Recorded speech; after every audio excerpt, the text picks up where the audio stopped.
Good evening, and it's good to be back with you this week, and a very happy new year to you all. Had a little break over Christmas, and it's good to be back to our regular 6 p.m. slot on a Saturday, and it's just after 6 o'clock now.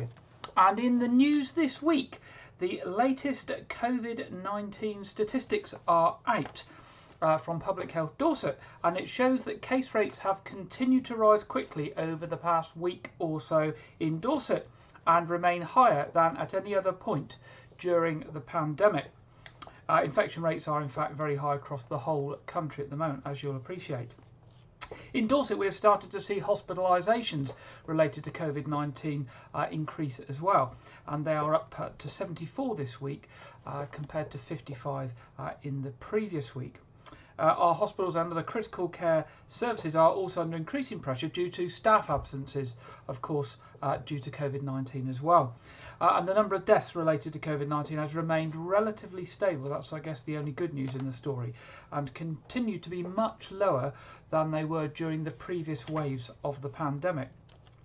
The key thing that and the NHS and Public Health Dorset are wanting everybody to do is to continue testing. And of course using those lateral flow tests at a regular period at home and reporting your symptoms. Getting vaccinated, of course, is the greatest way to protect yourselves from serious illness, as well as getting boosted as well. It doesn't mean you won't get the illness, but hopefully it won't be so serious. There are lots of opportunities to get vaccinated in Dorset, and we will mention the Dorset Vaccination Centre at Vespasian House a little bit later in the programme.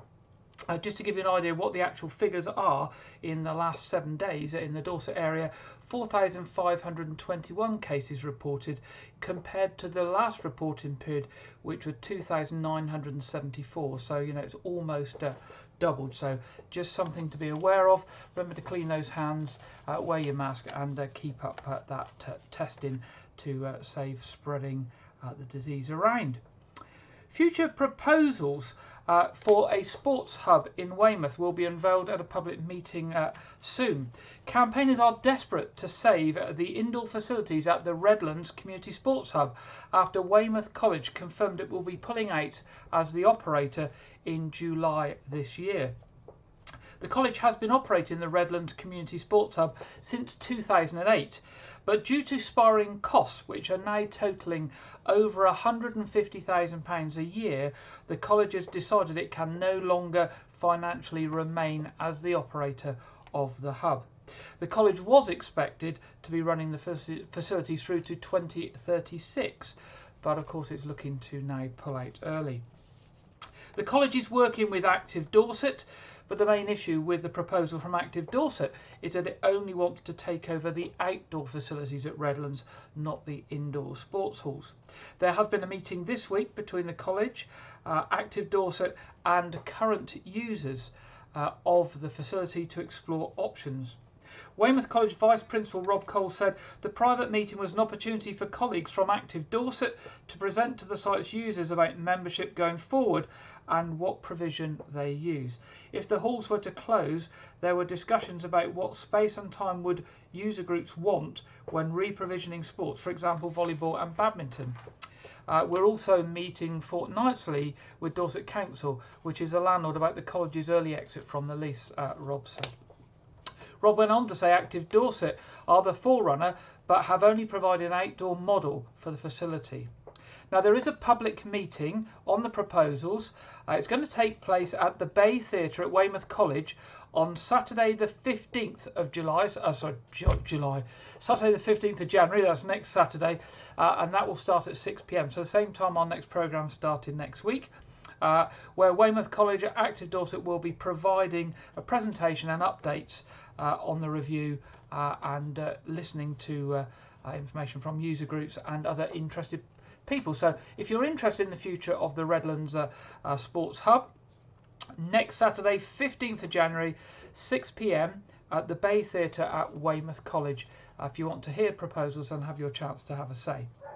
With the new year underway, Dorset and Wiltshire Fire and Rescue are asking us to make fire safety a priority. Dorset and Wiltshire Fire and Rescue Service, as part of the Fire Kills campaign, is asking people to make sure they fit smoke alarms on every level of their home and to test them regularly to make sure they're working. Many people see January as their opportunity for a fresh start, and fire safety should be top of the list. So this month, Dorset and Wiltshire Fire and Rescue Service is encouraging everyone to make sure they have enough smoke alarms in the home and that they do work. It only takes a few seconds and it saves lives. Latest fire statistics reveal that one smoke alarm alone may not be enough to provide you with the best chance of escaping in the event of a fire in the home. It's clear that most people know a working smoke alarm can save lives by providing those vital few seconds needed to escape from a fire in the home. But despite the majority of homes having smoke detectors, and statistics show that 90% of homes now have at least one smoke detector, they have only alerted people to fires in England in 43% of cases. So this is what's indicating that we don't have enough. The most common reason a smoke alarm failed to activate is because the fire was outside of the range of the detector. For this reason, the Fire Kills campaign and Dorset and Wiltshire Fire and Rescue Service are encouraging people in Dorset and Wiltshire to have a think about smoke alarms in their homes. And they say we must all make sure that we have enough smoke alarms to cover our whole homes. And this comes from Fire Prevention Delivery Manager Ian Hopkins. If you don't have enough, or they're not in the right place, you might not be alerted in time. He went on to say the vast majority of us now have at least one smoke alarm in our homes, but early detection and warning is vital to reduce the devastation a fire can cause. That's why it's so important that you have enough smoke alarms and that they are in the right place to have the best chance of alerting you and your loved ones in the event of a fire. Now, what Dorset and Wiltshire Fire and Rescue are recommending is that you have at least one fire alarm on every level of your home, preferably in the hallways and landings, and make sure you place them near sleeping areas and rooms where there's lots of electrical appliances so that you get that extra warning. Now, if you want more information about this, you can go to the Dorset and Wiltshire Fire and Rescue site, which is www.dwfire.org.uk. Now, the school changes and people moving from one school to the other, deadlines are coming up. So the deadline for parents and carers whose children will be starting primary, infant and junior or middle school for the first time in this September, they just have a few days left to apply for a place in their chosen school. So if you haven't done so already, you need to apply by the 15th of January. So that's the end of this coming week, to have the best chance of securing a place at your child's preferred school. If the deadline is missed, Dorset Council will not be able to consider your application until later in the year, by which time their preferred school may have been filled up, so you might not get your first choice. The admissions pages on the council's website give you all the information that you need to apply. You can check out the parents guide on the website there for information about different types of schools and how to apply to each one. Now, the other thing I'd say from personal experience, if you're at somewhere like Wyke Federation, where there is a infant school and a junior school, you don't get an automatic place. If you're in the infant school, I believe you have to apply through the normal routine to get a place in the junior school, and that has been an issue for people in the past. So if your child was born between the 1st of September 2017 and the 31st of August 2018 and is due to start school for the first time in September, then you must apply by the 15th of January. And if your child is due to move to junior or middle school on September next year, this year, then again you must apply by the 15th of January. If you're not able to apply online, you can download a Word document from the admissions page, or if you can't even do that, you can contact a school's admissions team on 01305 221 060. So if you're not able to apply online, or you're not even able to download a form to print off and submit in a paper form, contact the school's admission team on 01305 221 060. Now, if you haven't applied, I suggest you do that very, very quickly on Monday when they're open, as you've only got this week to apply. And I know what upset it can cause if you don't get the school that you want your children to go to. Now, the entry have opened for the Dorset and Somerset Air Ambulance Coast to Coast Cycle Challenge, which is going to, the entries are opening at 10 o'clock on Tuesday, actually, this coming Tuesday. They haven't opened, they're opening 10 o'clock on Tuesday, the 11th of January. Now, this is the charity's ever popular Coast to Coast Cycle Challenge, and it takes place on Sunday, the 15th of May 2022. And any supporters wishing to take part need to apply quickly. There's high demand for entries on this challenge every year, and there are only 600 places. So you need to get in quickly on Tuesday, as demand is always very, very high, and there's always lots more people apply than there are spaces. This year's route is a 55-mile route, and it will revert back to starting at Watchet Harbour in Somerset at 11 AM and finish in the Dorset Seaside Resort of West Bay.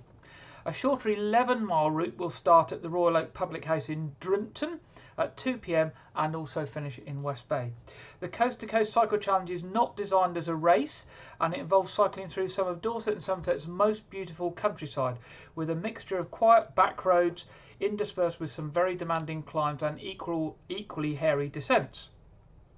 The event has something to offer for everyone. There are several pit stops along the route which provide a well-earned rest and refreshments for those who want it. As ever, there'll only be 600 places. Participants can enter as an individual or as a team, and the charity is hoping that anyone who is fortunate enough to gain a place will use the opportunity to raise a minimum of £50 in sponsorship. So it's not a huge amount they're expecting you to raise, and I know many people go on to raise hundreds of pounds and thousands of pounds, but they do expect you, if you're taking part, to raise a minimum of £50. Online registration will open on Tuesday, and the website is www.dsairambulance.org.uk, where there's lots of other information as well. There is an entrance fee of £32 for adults and £12 for the under 16s. So that's Tuesday 11th, the entries open, and the event's on the 15th of May. Now, recently, a massive area of rock has collapsed on the coast close to Portland Bill. The photo from the Bill Watch Facebook page, which was captured by Portland resident Jeffrey Webb, which you can see on screen now, shows the extent of the rockfall and how it's changed that area of the coastline. The photo shows the much lighter colour of the newly exposed rock in striking contrast to the surrounding cliff face. The huge chunk, which due to large cracks was expected to fall at some stage, was described as a belter by Portland resident Marcus Damper-Smith of the Bill Watch Facebook page. Everyone involved in the Bill and the Bill Watch is urging people to stay safe when walking over the rocks near to the Bill currently, and to keep away from any large cracks and walking near the edge of the rocks. Changes are being promised at a Weymouth nightclub, which was shut down just before Christmas after action by the local authority and police. Actors Bar and Club in Maiden Street was served a closure notice by Dorset Council, temporarily revoking its licence. The police and council had alleged that the operators of the venue consistently failed to uphold the licensing objectives, and that crime was reported to have taken place at the premises, risking the safety of members of the public. A decision on the future of the premises will now be taken at a licensing meeting this week on January the 12th. The licence holder, Mr. Parviz Maresh, has promised new managers, a new security company, close vetting of customers, and the possible use of drugs detection device if he's allowed to continue trading. In a statement, he says, "I'm a reputable business owner, and I'm not going to allow any of these types of incidents to bring shame on me or my club and good name. I therefore invite the committee to believe me and trust me, and if the club is allowed to open, there will not be any repeat of what happened. I am under no illusion as to what the hurdles will be, but I will implement whatever measures are necessary to prevent drug dealing at the club." Mr. Parviz Marseille, I think it is Marseille actually, has been the designated premises supervisor at Actors since August 2020, and he says he has an unblemished history with the club and others in the town dating back to 1996. Police say they had become concerned over a period of about 6 months, starting in the summer, by behaviour at the club or associated with it. Dorset Police has received many reports of violence and disorder both within and immediately outside the premises, they reported, at varying times of the evening. Several reports of sexual assault have been reported as being associated to actors as levels of intoxication leading to welfare concerns, and it's been overwhelmingly more commonplace at actors than any other premises in the area. That's what they reported back in December. So the decision will be made on the 12th this week. A corner bungalow on Spa Avenue in Weymouth is to be converted to a dental surgery. The site, which fronts Dorchester Road, is close to the Lidl's supermarket. The permission agreed by the Area Planning Committee includes new access to allow parking for customers to the front of the semi-detached property, with the other access used for staff parking. 4 residents had written to express their concerns, including a loss of garden and additional risk to pedestrians with more cars using the area. Highways officers had not objected to the proposals. Dorset Council's Western and Southern Area Planning Committee unanimously approved the changes. The official turf cutting to mark the beginning of work on Weymouth Town Council's new skate park and parkour facility was held this week on Tuesday the 4th of January. The first turf was cut on site at the Marsh playing field with council leader David Harris and other Western councillors present, including Jill Taylor and Ryan Hope. The 358,000 park measures 37.5 metres by 17.5 metres and is being built by local skate park company Maverick. The skate park will include a wide variety of features to provide opportunities for skaters, BMXers and scooter riders to practice their skills in a space that they have helped to design. Alongside the skate park is a separate bespoke parkour area for the local free running community. Planning permission for the scheme was approved last November and work is expected to be completed by May this year. Now, we'll mention travel a bit later in the programme, but Great Western Railway is introducing a temporary reduced timetable in response to higher than usual levels of staff being absent or self-isolating due to COVID. The temporary timetable reduction comes into effect today, that's Saturday, ensuring that the rail company can provide the majority of its usual planned trains. This will give customers confidence about services so they can plan ahead. The reduced timetable will be updated on a weekly basis and is only expected to be in operation for a short period of time, and in fact until the impact of the Omicron variant has lessened.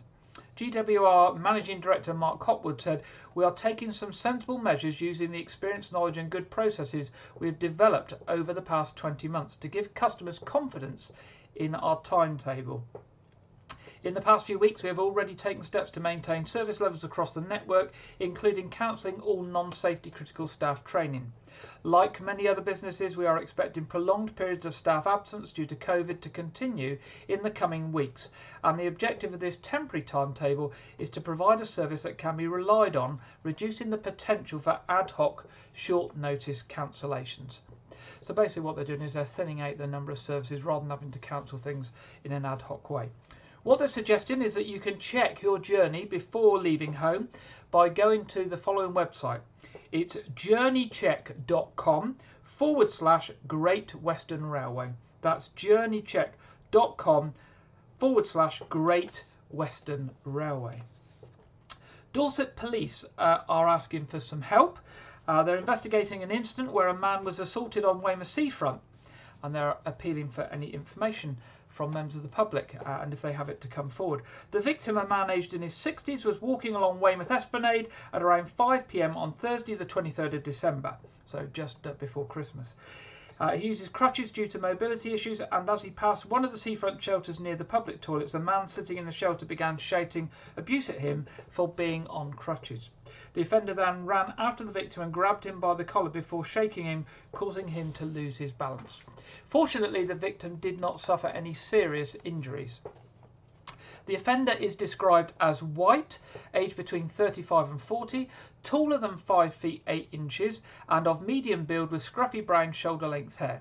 He spoke with a local accent and was wearing a dark-coloured top, dark grey trousers and white trainers. Now, if you were in that area and you have any idea who that was, or you recognise the description, it's rather a sort of a description that could apply to lots of people, obviously. But if you were in that area and you saw anything, you recognise that description, do give Dorset Police a ring on 101, or you can, if you like, contact the police service anonymously through the Crime Stoppers charity on free phone 0800 555 111. There, when you make contact that way, your details are not revealed. It's just the information that's passed on. Dorset Council has launched a helpline for parents and carers worried about their child's progress and any that may have emerging special educational needs. The Dorset Education Advice Line is a phone line for parents, carers and professionals who support children who may have special educational needs and or a disability, commonly known as SEND, S-E-N-D. This advice line is part of our Send local offer to children, Dorset Council told us. Young people and families and as well, and will work alongside existing services such as the Dorset Special Educational Needs and Disability Information Advice and Support Service, God that's a mouthful, isn't it, which is known as SENDIAS, and the Educational Psychology Helpline. You can book a conversation with one of the SEND family workers by completing a Dorset Education Advice Line online form via the Dorset Council website, or you can call a free phone number which is 0800 1404041. Lines are open between 10 AM and 4 PM Monday to Friday. You can then book a slot, and then one of the SEND family workers will email you back with a confirmation and give you a dedicated appointment. So the phone number is 0800 1404041, and that's for those parents and carers worried about their child's progress and thinks there may be an emerging special educational need, and if you need to get advice and help on that. If you've gone to email about any concerns, you can email claire.lodge@dorsetcouncil.gov.uk. And finally, in the headlines this week, 3 local choirs are starting back up this month and will welcome new members. The Quangle Wangle Choir, Wackapella and the Livewire Choir are all led by Juliet Harwood, who writes many of the arrangements that they sing. The choirs enjoy singing roots, folk, pop, West Gallery, American, shape note, South African and gospel, etc. type music. The Quangle Wangle Choir will meet on Saturday mornings at 10 AM at Radipole School, starting next week. Wackapella are at the Weymouth Drama Club in Hope Street by the harbour at 11 AM on a Friday morning from this coming Friday, the 14th of January. And the Livewire Choir at St Anne's Schoolroom at 7:30 on Monday evenings from Monday, January the 10th, although they will be at the Reynolds Institute on January the 17th for 1 week. So if you want to sing unaccompanied harmony songs with a friendly bunch of people, there's lots of choice there with 3 different choirs. One of the choirs I'm sure will be at a convenient time for you. They all run at different times. Do get in touch with Juliet, either on 01305 814 940 or at Juliet Harwood, that's Juliet Harwood, HARWOOD @hotmail.com, and Juliet will give you all the information, and I'm sure we'll be pleased to welcome you along to one of those choirs. Well, there's the end of our headlines this week, catching up with things that have happened over the last week and over the last half of the Christmas and New Year period. Now, our first feature this week is from our regular contributor Janet Hall, and this week she's marking the 75th anniversary of the birth of David Bowie, which falls today. So here we go, over to Janet.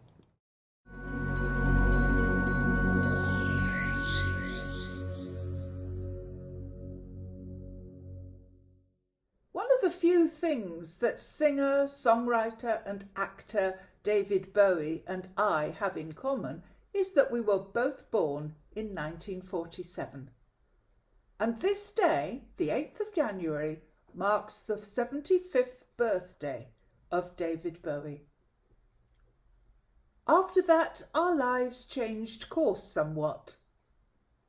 Bowie was born David Jones, but reinvented himself as David Bowie in 1966 in order to avoid confusion with the Monkees' Davy Jones. He went on to study Buddhism and mime and released his first album, The World of David Bowie, in 1967. But it was the title track of his second album, Space Oddity, which aroused more than passing interest. The atmospheric tale of an abandoned astronaut, Major Tom, orbiting the Earth, Space Oddity, became a hit in 1969, the year of the first moon landing. Initially a hit throughout Europe, it took 4 years to break to America. Bowie followed up this initial success with The Man Who Sold the World, a complex album whose title track has been covered by artists including Lulu and Nirvana. His second album of 1971, Hunky Dory, was arguably David Bowie's first great work. Its 11 songs include the haunting Life on Mars and Oh You Pretty Things, and redefined serious rock for the 1970s generation. A line from Hunky Dory's final track, The Bewlay Brothers, seemed to perfectly sum up David Bowie. Chameleon, comedian, Corinthian, and caricature. The following year saw the release of The Rise and Fall of Ziggy Stardust and The Spiders from Mars, a superbly executed album which included hits like Starman, Suffragette City, and Rock and Roll Suicide. The album's huge popularity and the accompanying tour brought him worldwide stardom. The place where the iconic photograph for the cover of the album was taken is now marked by this plaque.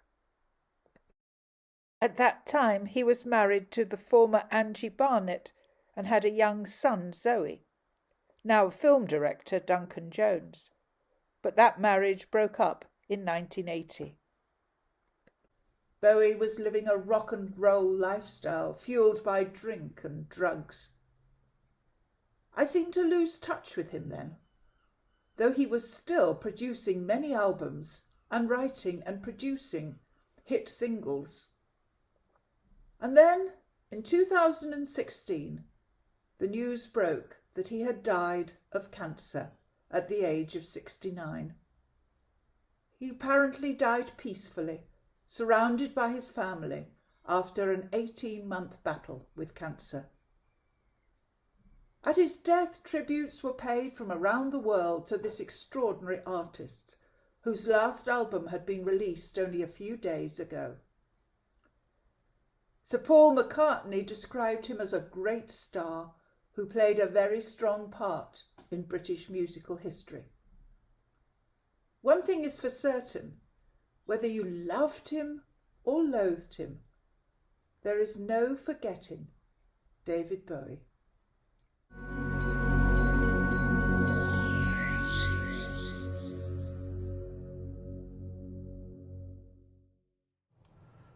Thank you very much, Janet, for that report marking the 75th anniversary of the birth of David Bowie.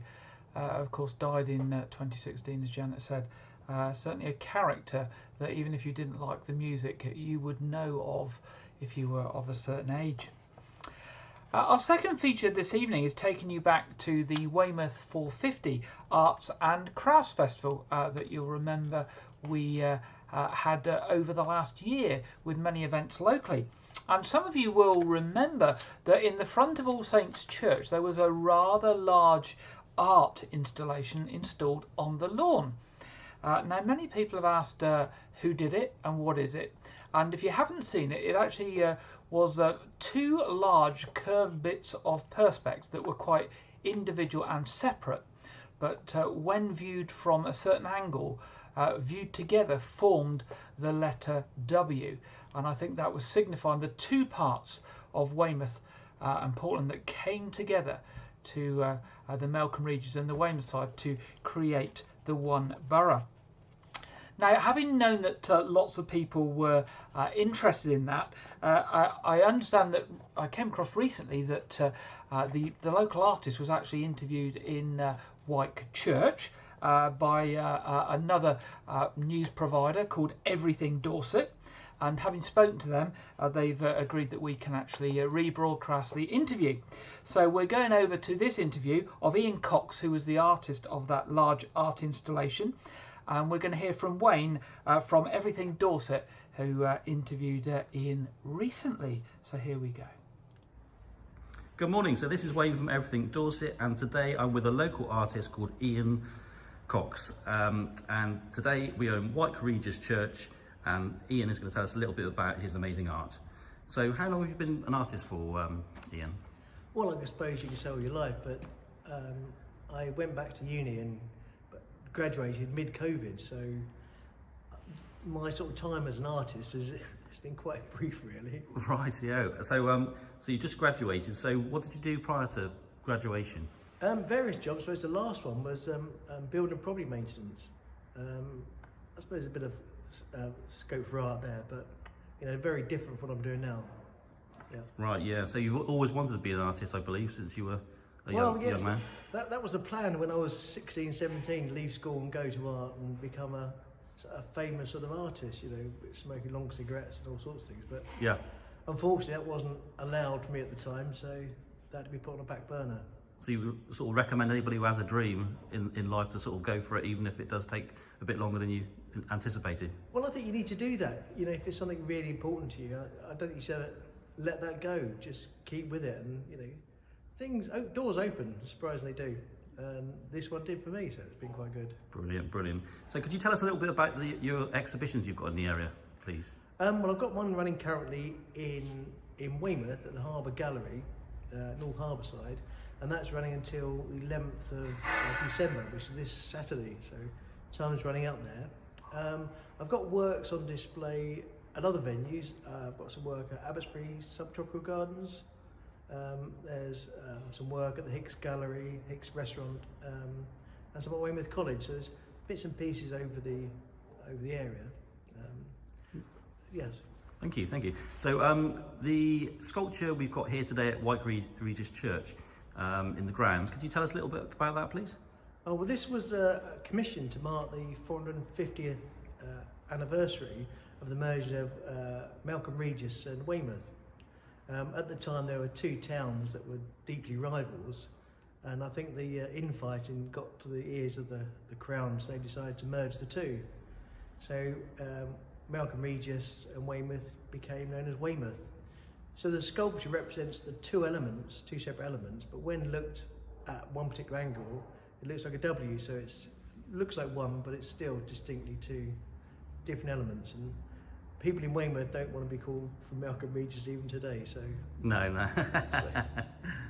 Excellent. So, Ian, could you tell us a little bit about how people contact you if they wanted to purchase any of your work? Would they do that online? Would they phone you? How would it work? There's a Facebook page and an Instagram. It's Ian Cox Art. Okay. Or you can, phone. I think the details are going to be on the but the email address is iancoxart@yahoo.com. Fantastic. Well, it's been really nice talking to you today, Ian, and have a great day. Thank you very much. So there we go. That was Ian Cox, who's the artist behind the big Perspex installation at the front of All Saints Church, being interviewed by Wayne from Everything Dorset. Now, if you're interested in any of the other interviews that Everything Dorset have done from all sorts of organisations and businesses across Dorset, pop along to their website at www.everything-dorset.co.uk, and you'll also find them on social media, Twitter, Facebook, etc. So just do a search for Everything Dorset. So thank you to them. Now, our third feature this week, we thought we would take a look inside the vaccination centre at Vespasian House in Dorchester. You remember I mentioned at the start of the programme that the situation with COVID, and that one of the ways that you can get a vaccination, or the only way you can get a vaccination in this part of Dorset by just dropping in, is by going to the vaccination centre at Vespasian House in Dorchester. All other vaccination centres you need to book in advance. So I thought we'd take a look. We're going to go over and hear from Tina Sturgeon, who is a nurse who's involved in the running of the centre, and it's a recording that's done just before Christmas, a couple of days before Christmas, but I thought it would be interesting just to have a look inside the centre and to learn how they're staffing it and the number of people involved. Today we're doing the vaccinations, we're doing the booster vaccinations for booked appointments, the first vaccinations, second vaccinations as well. The booster vaccine now with the new variant is really important to get because it will give us extra protection, which obviously is good for the individual person, but also we're trying to reduce transmission, which is obviously it's very vast at the moment. Painless. It was straightforward, no issues at all. Just get it done. It was straightforward, effortless. And we will take walk-ins if needed, if somebody comes along and they haven't had a first vaccine at all. They can just turn up and we will make sure they're vaccinated. We're just pleased to see everybody, and especially if it's your first vaccine, everybody's just pleased that you're going to come along, all the team members. There's no stigma attached at all. Like a lot of people here, I retired last year from practice nursing, and I've been helping out with the vaccinations since January, and like I say, a lot of the team have. We've got retired GPs, retired nurses, retired occupational therapists, physios, everybody, and a lot of nurses have been seconded from other jobs. We've had a great team. I've met hundreds of nurses and it's all really good, lovely atmosphere. We all get on well. There's no hierarchy. It's just really good.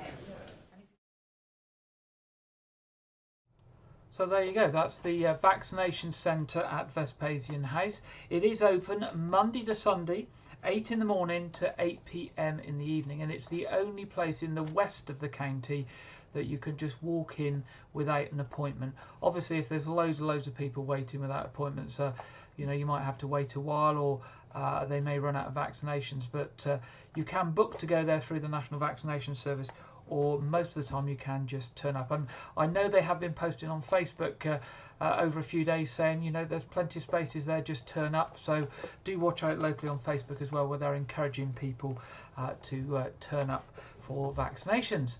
Now we come to that part of the programme where we're going to hear about the weather. Now I know today has not been too nice at all. We've been back to that grey and wet stuff again.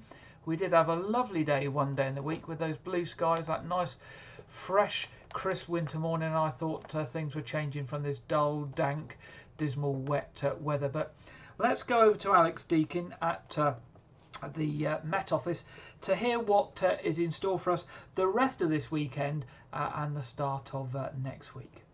Welcome to your latest update from the Met Office. The weather's been chopping and changing all year, and that continues this weekend with a wet and windy spell of weather crossing the country on Saturday before things turn drier and brighter for most of us on Sunday, although there will still be some showers around. What's going on? Well, the bigger picture shows weather fronts steaming in from the Atlantic. This will bring the wet and windy spell on Saturday, then a drier slot before something similar arrives during Sunday night and into Monday. So again, as temperatures fall, it could be icy once more on Saturday evening, where we've got the showers coming in, particularly into the west, much of the east staying dry and fine. And that east-west split's likely to continue into Sunday. So more showers, in fact quite a wet start for southwest Scotland and Northern Ireland.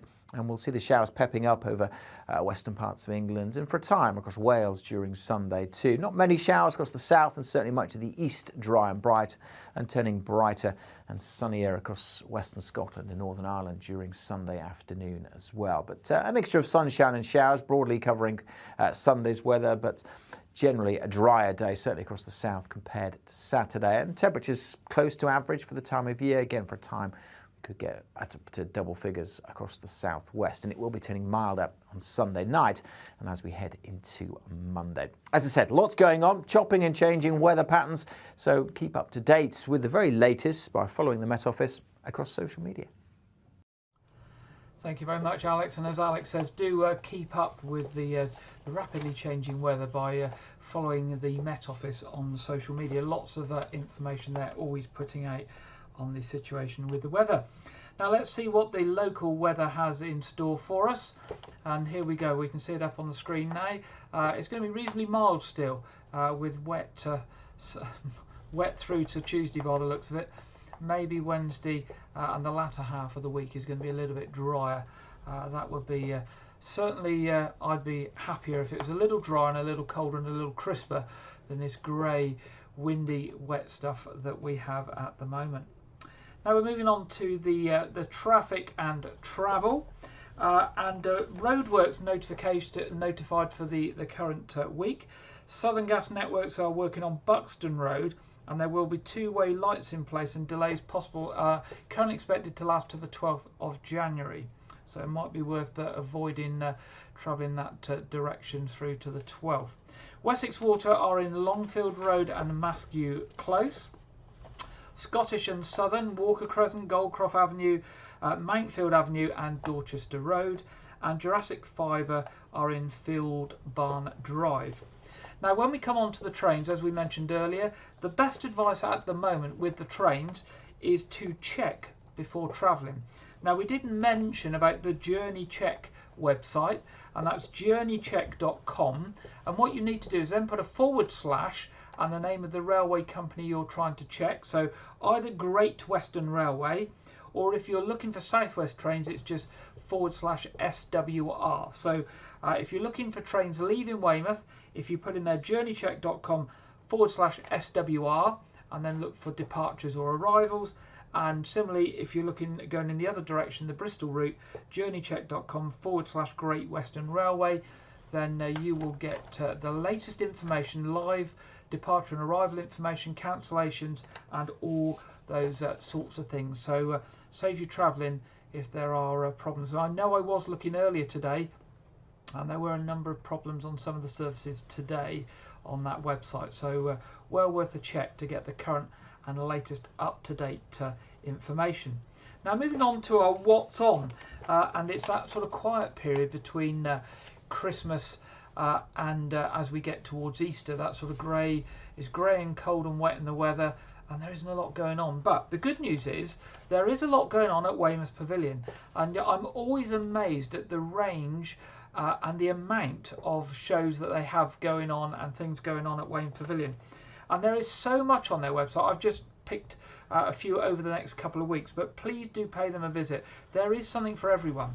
13th of January, Burn the Floor with Kevin Clifton, obviously from Strictly Come Dancing.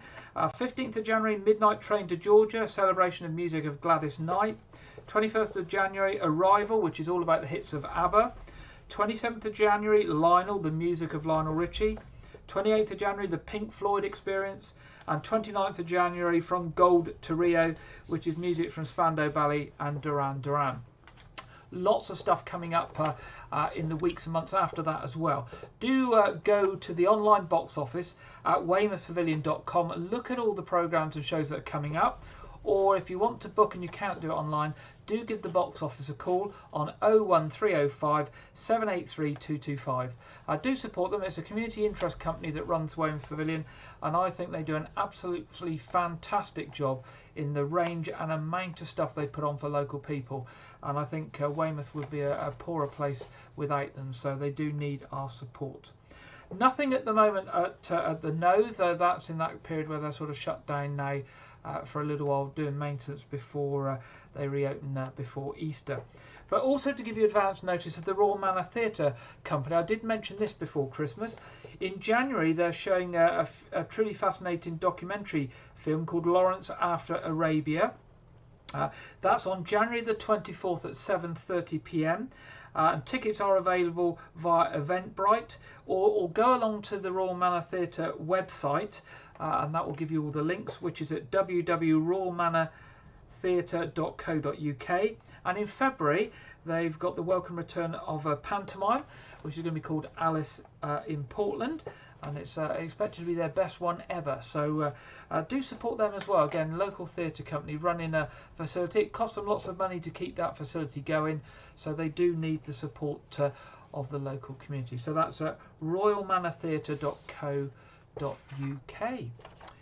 Well, normally we have a film review at this stage, but there are no films for me to review this week, so we wait with interest to hear the next films we're going to be given access to.